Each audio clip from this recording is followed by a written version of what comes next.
अभी आपने देखा पहली बॉल की हिट में बैट्समैन के हैमर से बॉल लगी और कीपर के एंड में गई, यानी कि फील्ड रेफरी में यानी होम फील्ड में बॉल गई।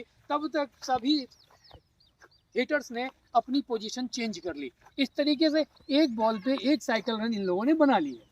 अब दूसरी बॉल फेंकने के लिए दूसरी बॉल फेंकी गई है, फिर से सभी हैमर्स अपने में इंटरचेंज करते हुए बॉल गई है हमारी इनर फील्ड में। इनर फील्ड में जैसा कि बताया गया है ऑटो स्कोर रन मिलता है 2।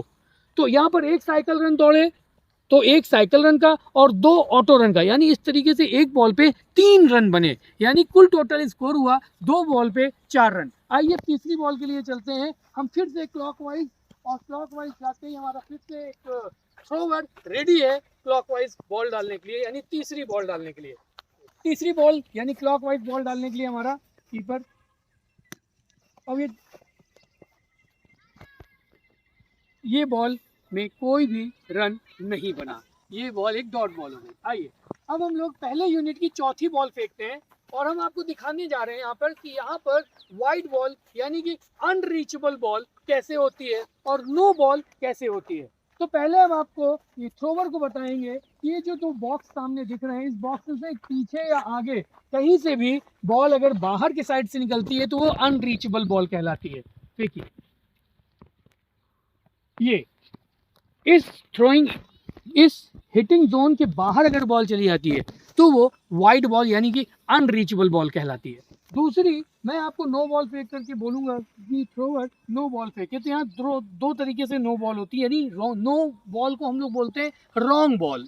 रॉन्ग बॉल 1 यानी कि ये जो बॉक्स है, इस बॉक्स से पूरा पैर बाहर निकल जाता है और बॉल को हम फेंक देते हैं, ठीक है, तो वो रॉन्ग बॉल 1 कहलाती है। इसी तरीके से अगर हम बॉल को फेंकते हैं और जो हिटर है उसके कंधे के ऊपर पहली बॉल अगर निकलती है 5 गेंदों की, यानी एक यूनिट में पहली बॉल फेंकी जाती है अगर वो कंधे के ऊपर, तो वो एक वार्निंग होती है। लेकिन अगर दूसरी बॉल भी उसी 5 गेंदों के अंदर यानी उसी एक यूनिट के अंदर दूसरी बॉल भी अगर कंधे के ऊपर जाती है तो वो रॉन्ग बॉल 2 कहलाती है, यानी जिसे हम क्रिकेट में नो बॉल बोलते हैं। चलिए आइए देखते हैं।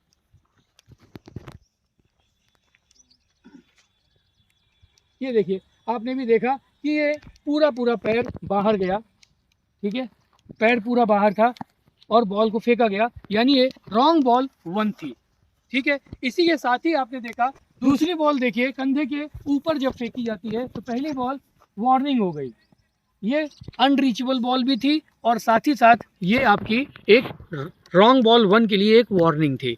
अब इसी यूनिट में अगर दूसरी बॉल किसी भी एरिया से फेंकते हैं फिर से कंधे के ऊपर, तो वो आपकी रॉन्ग बॉल 2 यानी नो बॉल कहलाती है।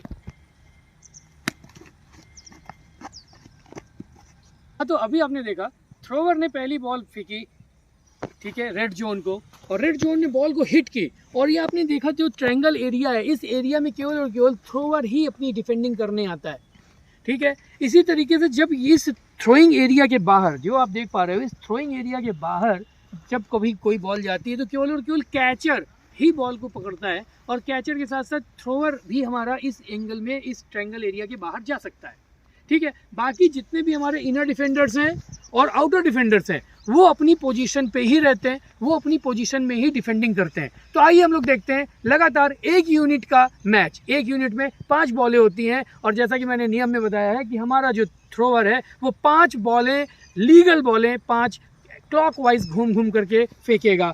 दूसरी बॉल यहाँ से, तीसरी यहाँ से, चौथी यहाँ से, फिर 5वीं, इस तरीके से 5 लीगल बॉल डालने के बाद फिर हम देखते हैं इस गेम का व्यू। Okay, thank you.